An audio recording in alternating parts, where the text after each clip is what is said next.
Hey, welcome back to Matt's Garage DIY. Today we're going to take another look at the Mora. Last week we did a little sort of torture test, see how well it holds up and if it fits the criteria for a budget survival knife. This week we're going to see if we can make it a little better. So with any of your survival gear, you want to make sure that it's as multifunctional as possible. So we're going to see how many different things or tasks we can get this Mora to accomplish for us. Let's get started. So one of the first things that we're going to address is the back of the blade. Not a nice square edge, so when we tried doing our kind of survival test or functionality of this, wouldn't really strike a ferro rod. So first thing we're going to do is clamp this in the vise and touch it up with a file, see if we can't square this back off and get it to give us some nice sparks.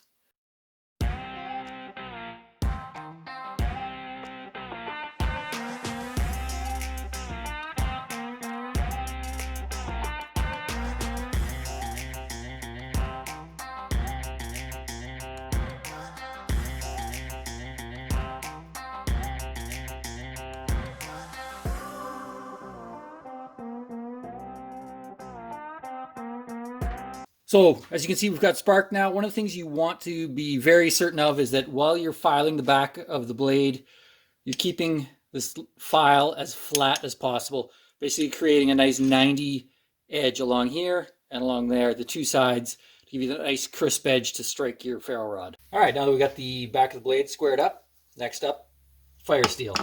I'm just using a little 1/4 inch diameter one. With anything that I put together, I've typically got a couple ways of starting a fire. I don't need a giant Firesteel to go with this knife because it's going to be part of a packer bag that also will have several other ways of starting a fire included. Cut off a little bit of, I think that's 3/8 rubber gas line. My Firesteel nicely fits inside. I've trimmed that off exactly to the length of the blade, and I'm going to attach that onto the side of the knife.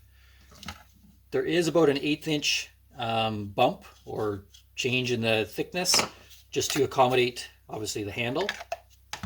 So what I've done, I've cut another piece of that same tubing, the same length, split it. I'm going to put that on first, put this over top, and then pull some bike inner tube over the top of the whole thing. I'm starting with a 4.5 inch piece of inner tubing. So I'll put that together and I'll show you what it looks like. All right, there we go. So this is kind of what the finished product looks like. I've just pulled that inner tube all the way up kind of to the end of the tubing that I've got buried in there. This holds that on there nice and tight. I am going to wrap this in paracord. We will get to that. But basically, if for whatever reason you need to use your paracord, this in itself is snug enough or tight enough that it will stay on the sheath. That Firesteel slides in. Stays there on its own. No concerns about that falling out. You also notice on the bottom, I folded up the bottom inch of the inner tube. So this bottom inch creates a nice little pocket. Basically what I'm going to put in there, got a little pack of aqua tabs. There's 2 tabs in there, so that's enough to do a liter of water. As well, I've just taken a couple Aleve, you can use whatever, Tylenol, Advil. Put them in a Ziploc bag, and I just kind of burnt that with an iron to seal it into a little package. So fold this down, stick those tablets in there, close it back up, put the other on the front. Nicely protected. If you're worried about it, you can wrap it in some additional saran wrap or something like that, but just gives you a couple little extras to keep in your kit. All right, I also wanted a way to sharpen this blade. This is a very simple blade or edge to sharpen it. It's a Scandi grind or a Scandinavian grind, so it's just a single bevel, 23 degrees. Makes it very simple for you to just kind of have something flat, lay that blade on it, you can drag it across it. With this inner tube, gave me the option of kind of tucking something in the back. All I've done is taken a tongue depressor, use some spray adhesive, and put a bit of sandpaper on there. Basically, you can just kind of hold that, drag that blade on there. Because of the great big bevel, naturally wants to hold the right angle. You can touch up any little grooves or nicks that you have in the blade and keep this nice and sharp while you're out and about. Along with the Firesteel, I'm including some tinder. This is basically 2 feet of burlap twine. I've just rubbed it with Vaseline. You can just cut off chunks of that, use that with your Firesteel, works as a great tinder.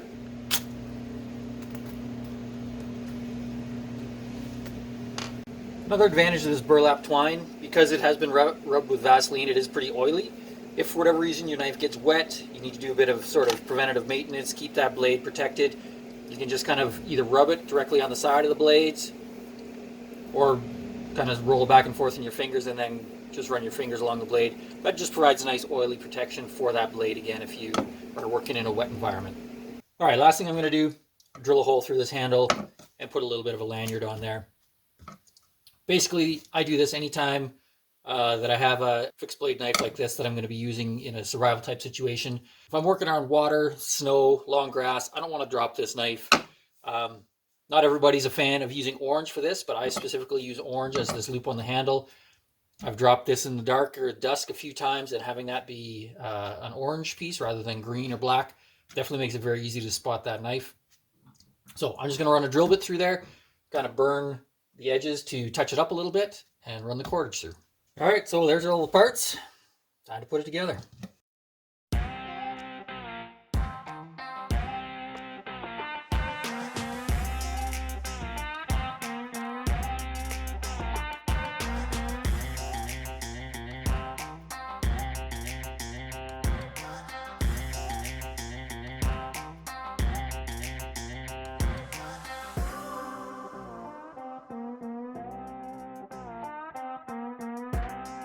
All right, so I've got it all back together. All that's left now is to put some paracord on there.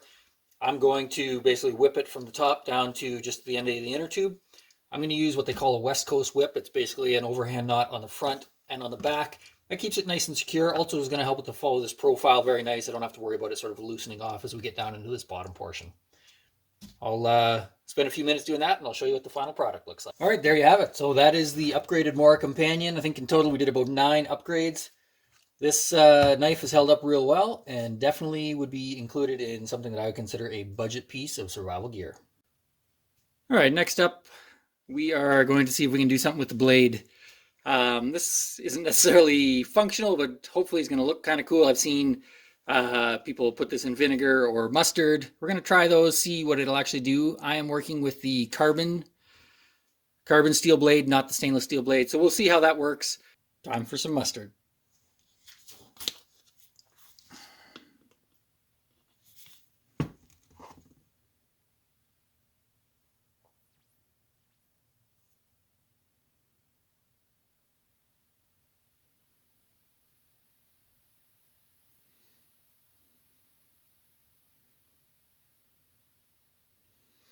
All right, pretty much covered the whole thing. I'm just going to set this aside, let it kind of do its thing for an hour.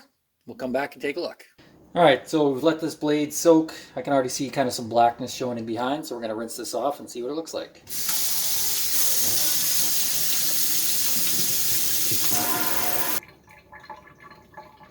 All right, so not quite as distinct as I was hoping. You can kind of see a couple sort of the little, almost like leaf type patterns showing up. Almost nothing at all on the back. Tried the mustard, not super happy with the results. You can see there's a couple spots where it's starting to get a little discoloration, but not really kind of what I was hoping for. So got some apple cider vinegar here that I heated up in the microwave. We're going to try that. You can see the chemical reaction already happening. All right, so this has kind of been closer to 20 minutes, but let's take a look. So you can see definitely it's getting that nice kind of gray finish to it. Not sure why there's some discoloration there. I think I'm going to probably kind of wipe this all with some solvent, make sure there's no oil on it as well. I need to do the top portion of the blade as well. So I'll do that. But yeah, much happier with those results. So not a fan of the mustard, but the apple cider vinegar seems to work well. All right, so there's the blade after it's been tinted. You can see it gives a nice gray-black color to it. So there is your bonus upgrade for the Mora Companion.